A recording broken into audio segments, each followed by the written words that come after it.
చలికాలం అయిపోయింది, ముడుచుకొని ఉన్నావు. ఏమీ ఆలోచించకుండా దుప్పటి కప్పుకొని రగ్గు కప్పుకొని ఉన్నావు. గడిచిపోయింది, వర్షాకాలం కూడా తీరిపోయింది. ఇప్పుడు వసంతకాలం వచ్చింది. దేశమంతటా పువ్వులు పూస్తూ ఉన్నాయి.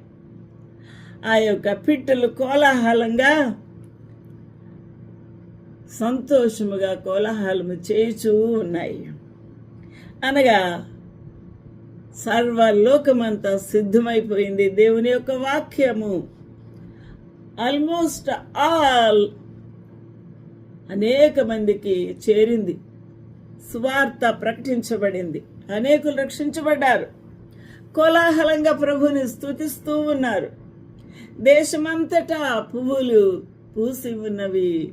దేవుని యొక్క సువార్త ప్రకటించబడిన తర్వాత అది ఫలించి పుష్పించి ఆ యొక్క దానిమ్మ తోటలన్నీ కూడా పుష్పించి మంచి వాసనతో సౌందర్యముగా కనబడుతూ ఉన్నాయి అని ప్రభు మనతో మాట్లాడుతూ ఉన్నాడు. దేవునికి మహిమ ఘనత ప్రభావం కలుగుగాక. అందువల్ల కోలాహలము చేయు కాలం ఇది, వసంతకాలము. పావుర స్వరము మన దేశములో వినబడుచూ ఉన్నది. పావురము అంటే సిద్ధపడిన వధువు.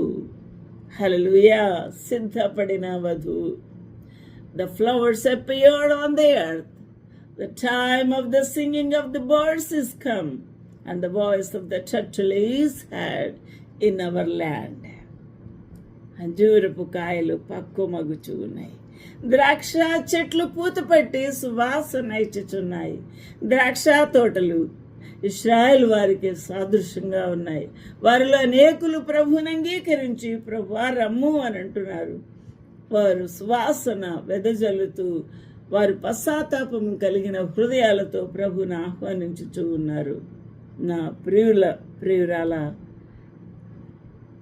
అంటే యూనివర్సల్ చర్చ్.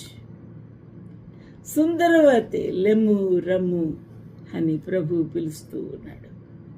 బండ సందులలో ఎగురు నా పావురమా. బండ సందులలో ఎగురుతూ ఉంది ఈ పావురము, అనగా ఈ యొక్క చర్చ్.